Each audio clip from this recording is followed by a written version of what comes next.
The following podcast is intended for people who are intent on growing their business.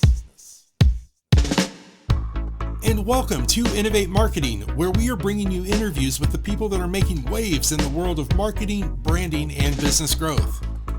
I'm your host, Shawn P Neal, and we are brought to you by MyPodcast.Media. So if you're a brand and you're considering podcasting or even revamping an existing podcast, make sure you visit MyPodcast.Media. Now we've got a great show for you today, so without further ado, let's get into it.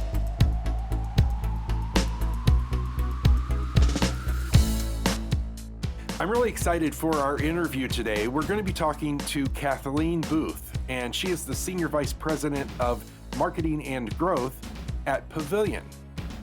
Now, if you're not familiar with Pavilion, it is this community-powered learning place, both in-person and virtual events that allow CMOs and other executives to come together in a space with people who understand the challenges, who have been there, and everyone can learn from each other. And when I say support and learning, I'm talking about that kind of education that you just don't get from school. It's that real-world education. And I'm really, again, excited to share this with you. So before we get to the interview, let's hear a little bit about our guest, Kathleen Booth.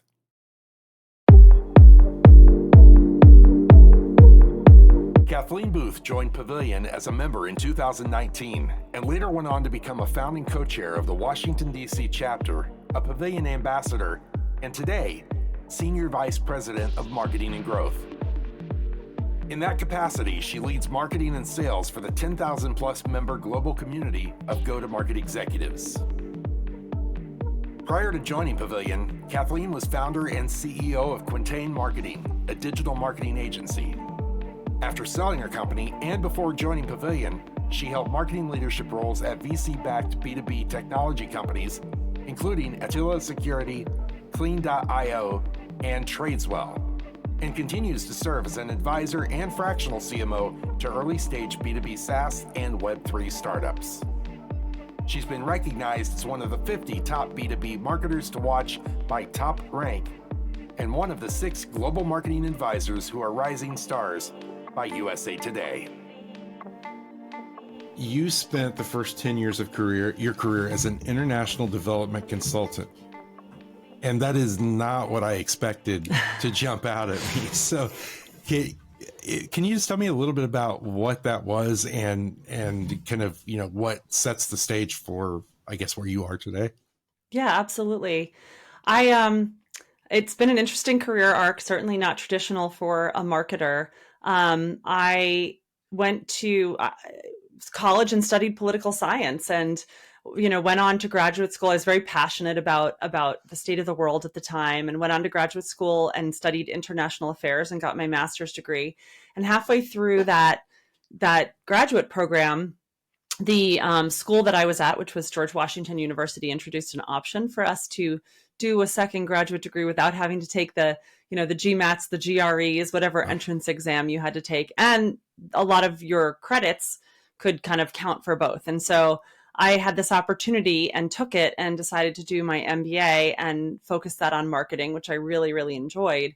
And it just so happened that following graduate school, the first 10 years of my career, I had this choice of paths to go. And I kind of wound up going down this international development consulting path, which was more tied to my work in political science, international politics. I specialized in working with developing country governments to help them contract out the management of their water and wastewater systems to the private sector, with the ultimate goal of delivering cleaner water, 24/7 in countries that really, really, really needed it. And I was very passionate about it. And it was a great job to have in my 20s because I got to travel to 54 countries in the developing world.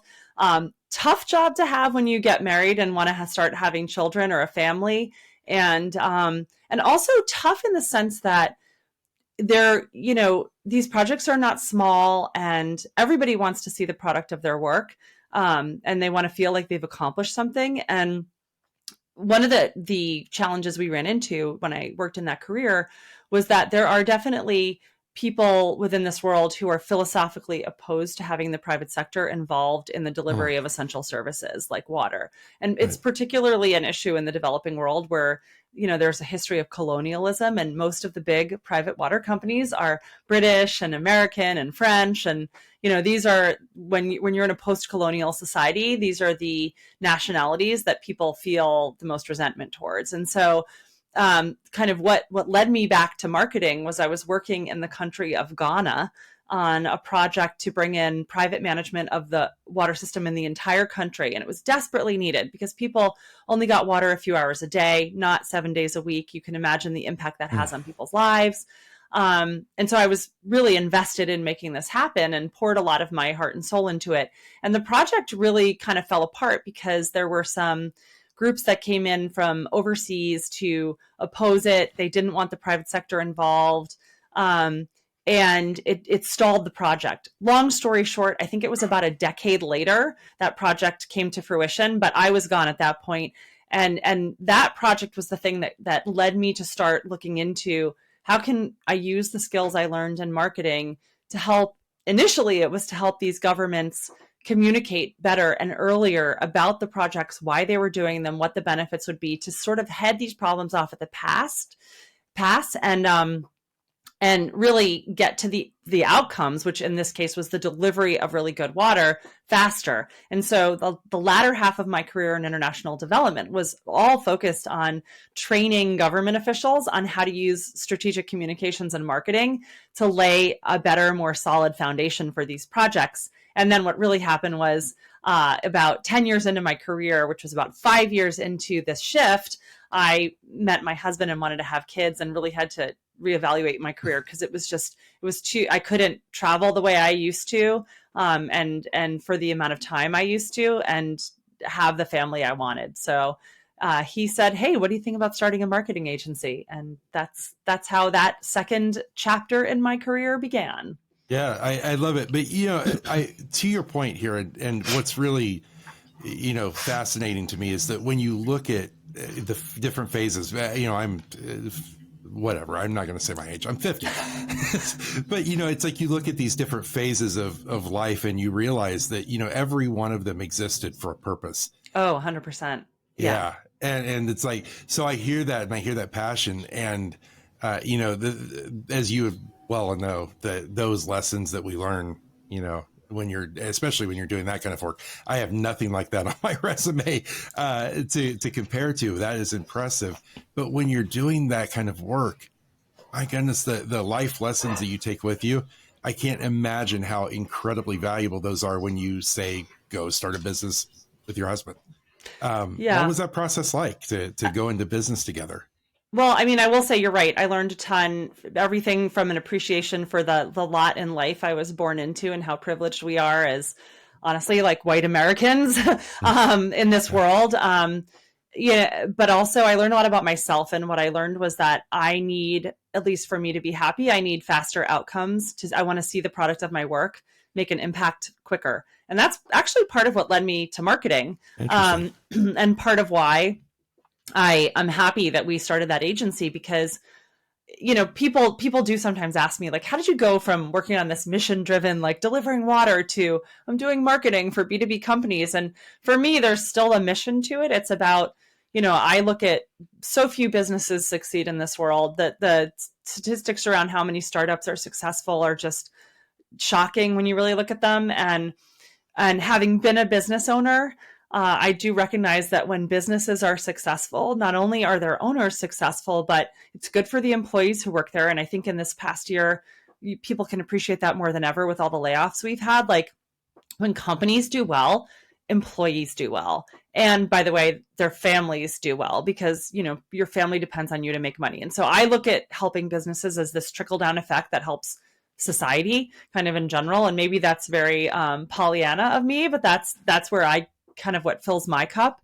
But yeah, my husband and I started a marketing agency and we ran that business for 11 years and we're still married. So huge success on that front.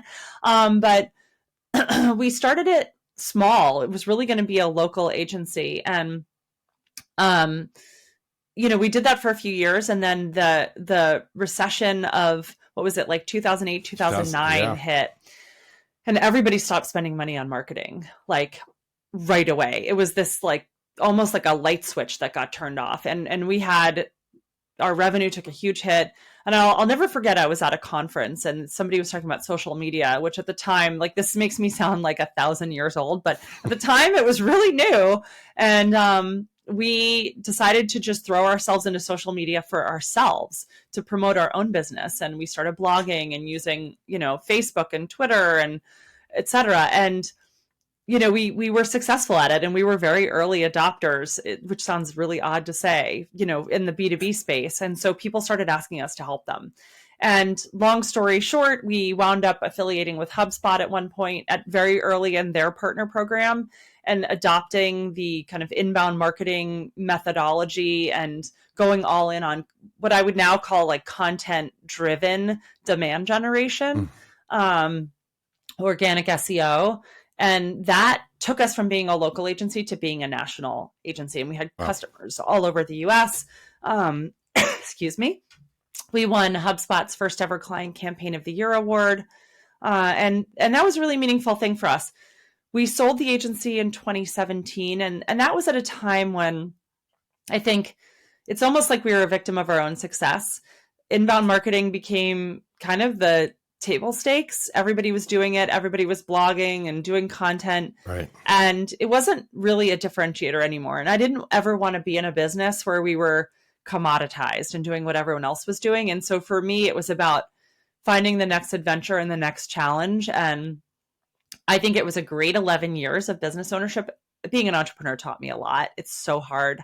I honestly, my hat is off to anyone who starts their own business. It's one of the most rewarding and challenging things you can do. And it's someday I'd love to do it again. But for me right now, it's, this season of life is such that I'm enjoying being in-house. But yeah, so we sold that and I've been in-house, and now I really enjoy helping the entrepreneurs that have started their own businesses to try to find success. And I've done a lot of early stage work, I think, because that's the entrepreneur in me that can't quite kick the habit. But I really enjoy it. Yeah, I have these conversations with other entrepreneurs, and we're a different breed. And sometimes our family, I think, looks at us, at least mine does, like, what are you doing? But in that same breath, I'm also a musician. And, there's like this inherent need to play music. There's this inherent need to take that entrepreneurial path. And to your point, it will beat you up along the way, but you're always a better person because of it. Oh, I learned more in my 11 years of business ownership than I've ever learned in my life. It was incredible. Yeah, absolutely. And that kind of brings us, by the way, I hear the thread that ties everything together. I know it's I have the same issue. You started out in professional audio years ago, went into doing business leadership coaching and consulting, which was a bizarre transition for people to wrap their head around, and then ended up back here in, the audio world doing podcasting. So I get it. So as you look at, what we, and you, I think, are kind of touching on this, what we originally connected with was this kind of idea of CMO burnout, because now you're in this more rounded space where you're hearing what's going on in the lives of CMOs there at Pavilion. And I really am kind of interested to touch base with you on this, because the post that you had put on LinkedIn was what caught my attention. You said that you'd spoken to several who are looking to get out of B2B SaaS or get off the VC and PE-backed grind. Now, let's talk about that for a minute, because I think that one thing that you're hitting on here is very specifically SaaS VC-backed. Can you tell me a little bit about what you feel are the differences between a CMO operating in that space and maybe one operating in the service industry? Yeah, and it's interesting because I had a lot of responses to that post, many of which said, this isn't specific to B2B SaaS or VC or PE-backed. I clarified that because I wanted to really make sure I was speaking from my own experience and not making broad generalizations. So probably this is much wider. I just didn't want to presume to speak for others. Sure. And so I think what I've observed, because within Pavilion, like our members, for anybody who hasn't heard of it, professional community. Our members are all, well, mostly executive level, VP level and above, go-to-market leaders. So the heads of marketing, sales, customer success, revenue operations, and then CEOs and founders. They tend to be either PE or VC backed because they're serious about growth. They're not lifestyle businesses. So yeah, that's the audience that not only that where I've worked in all companies like that, but that is all the people that are in the community that I am the head of marketing for. And what is interesting about it is as soon as you take funding, right? As soon as you accept venture capital, or as soon as you're bought by a private equity firm, there are expectations because those investors need a return. And of course, as an owner or a founder, you want a return too, but you are your own taskmaster. When you have another taskmaster who wants a return and who holds the purse strings, and who holds votes on your board, it's a different situation. And PE firms usually want an exit within 3 to 5 years, and they need to exit at a certain multiple. So there is a tremendous amount of pressure within PE. Venture capital firms generally either want an exit or they want you to take another round and be growing so that the value of their investment increases. And so that, and it's so funny. Coincidentally, I have this book on my desk, T2D3, which is the triple, double, double, double, which is the kind of industry term for what is generally expected that you will in your first year, you'll triple revenue. In your second year, you'll triple revenue. And in each of the subsequent 3 years, you'll double revenue. That is a massive expectation. And that is the kind of expectation set by like today's unicorns. The companies that have really grown and been smashing successes have all had kind of trajectories like that. But let's be honest, that is the 1% of the 1% of the 1%. Right. And so it's tough because the expectation coming in is that we're all going to do that. But the reality is really that we're all not going to do that. And I think the tough thing for marketing leaders, there are many tough things, but I'll start with this first one, which is especially true if you're coming in at early stages, which many of us are, many of the Pavilion community. I mean, it's by and large pre-IPO, right? And so we're all in that growth stage where we're on the grind, we're on the treadmill looking to get that growth. It's not 100% in your control as a marketing leader. There's a lot you do control, but you don't control the product, right? And the best marketing in the world can't make up for a poor product or a product that has problems.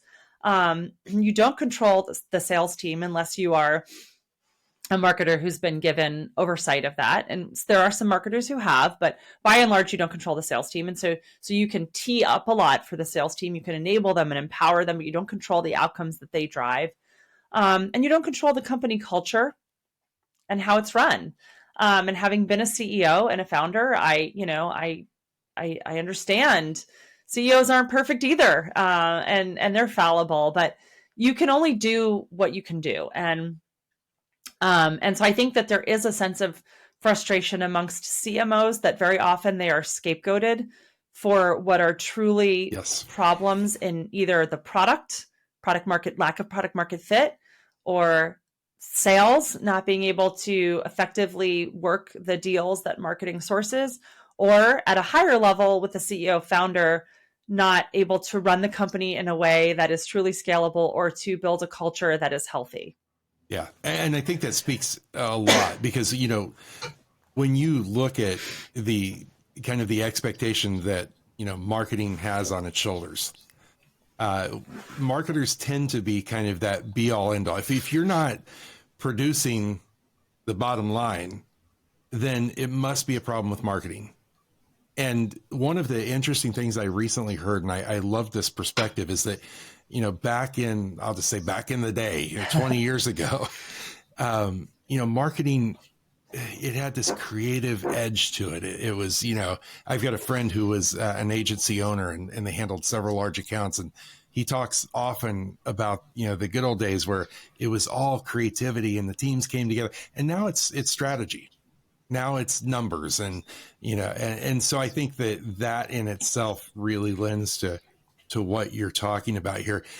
What are some of the things that, these CMOs are saying to you that they're feeling like, is that breaking point?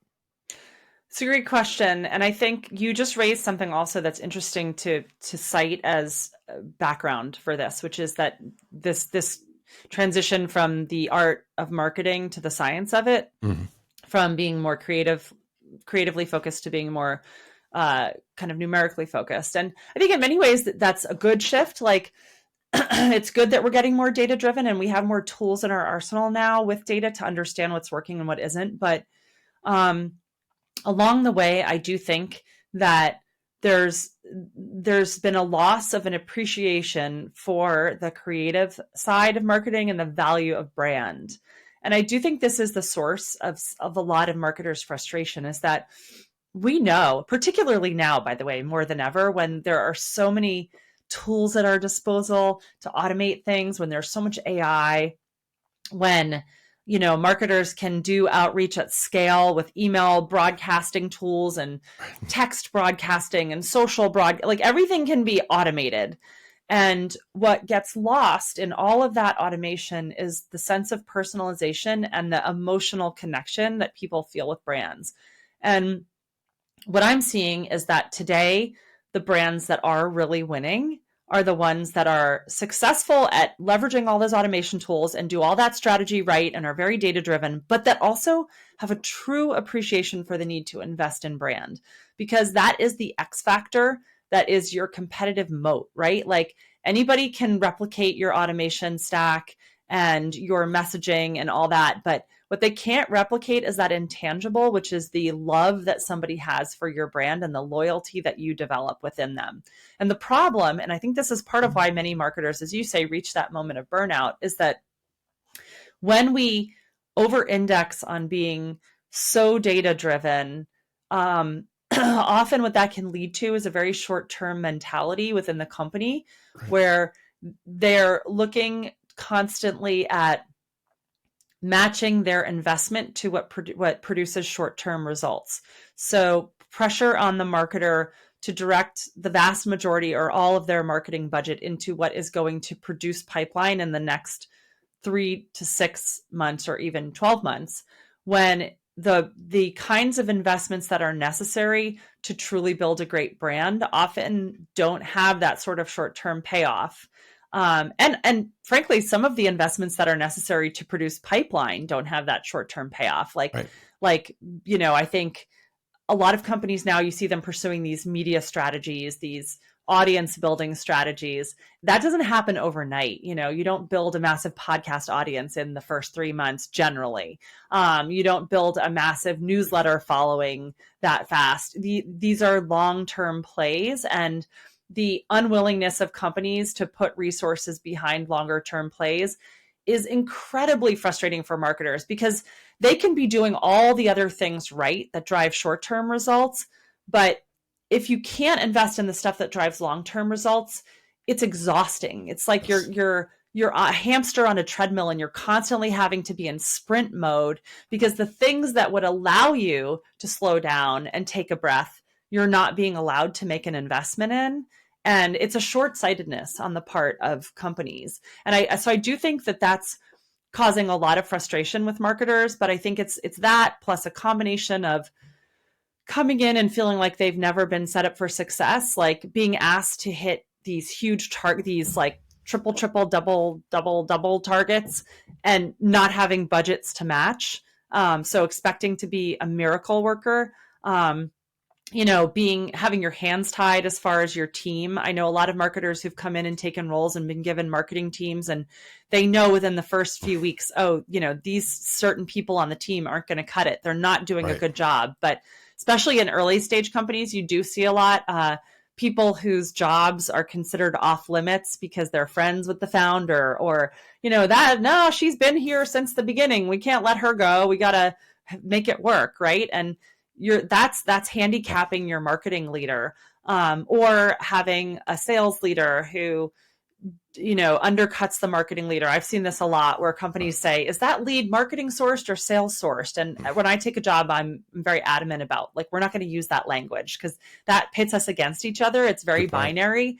And I've had at least one job where I have had gotten into arguments with the sales leader over like marketing pays to sponsor a huge event and sales attends it. And we get a ton of business as a company from the event. And the sales leader's telling me like, no, we should get all the credit for these because the sales team worked them. And the truth is, yes, the sales team did work them, but the marketing team also paid for the whole event. So like, why are we having this argument? Why don't we call it an event sourced lead and say, let's invest more in events, not should we invest more in sales or marketing? Like this is the kind of thing that I think marketing leaders find exhausting. And it's why you see so many people now who've worked their whole career to get to the VP or CMO stage. And now they're like, did I really want this? This is thankless.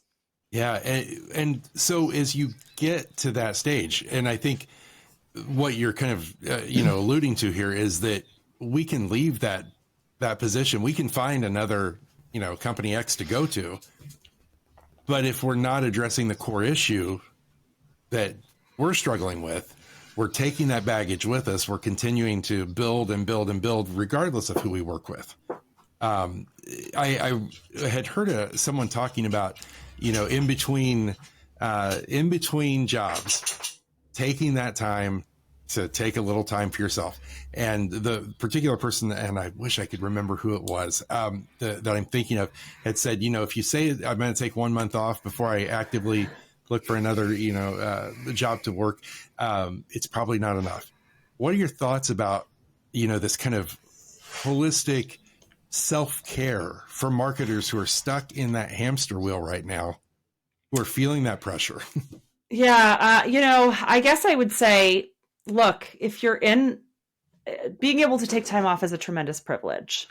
Not everybody's in a financial position to do it. And I think if you can do it, I applaud anyone who makes the decision to do that, because I do think stepping out of things and giving yourself headspace is one of the most restorative things. But look, I'll be honest. I mean, I've had a couple of moments in my career when I've taken time off, whether that was my choice or not. And I haven't had the luxury of being able to say, I'm going to do this and not look for a job, right? Like I can't afford to not work for more than a few months at a time.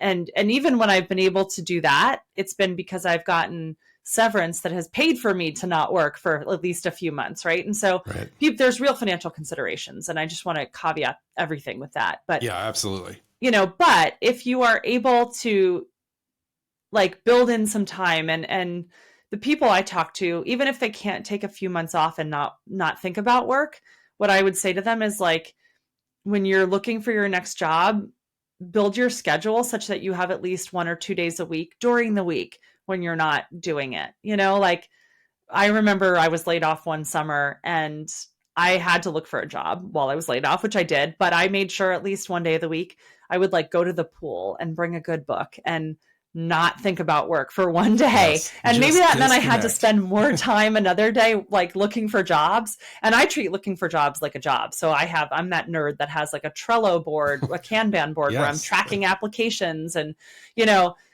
so I think, be organized and be businesslike about your job search, but give yourself time because it is tough. But, and this is going to sound super self-centered, but this is where I'd say like find a community, because the truth is 90 some odd % of us can't just be like, I'm not going to work for the next 6 months. I need a break. I'm going to, do self-care. But what we can do, and it doesn't have to be Pavilion, although I think Pavilion's a pretty great place for this. But what we can do is find a community of our peers where it's safe for us to go in and post something like, you know what, I'm pissed today. The CEO did this and I'm really angry about it. Or my head of sales said that. And it's so frustrating. Has anybody else ever experienced it? Because like the reality of being a head of marketing, and the same is true for all these other jobs, by the way, because CROs, I can tell you from Pavilion, have similar frustrations, as do CCOs. Like this is not exclusive to marketers. I'm speaking as a marketer. It's lonely because there's only one of us in our company.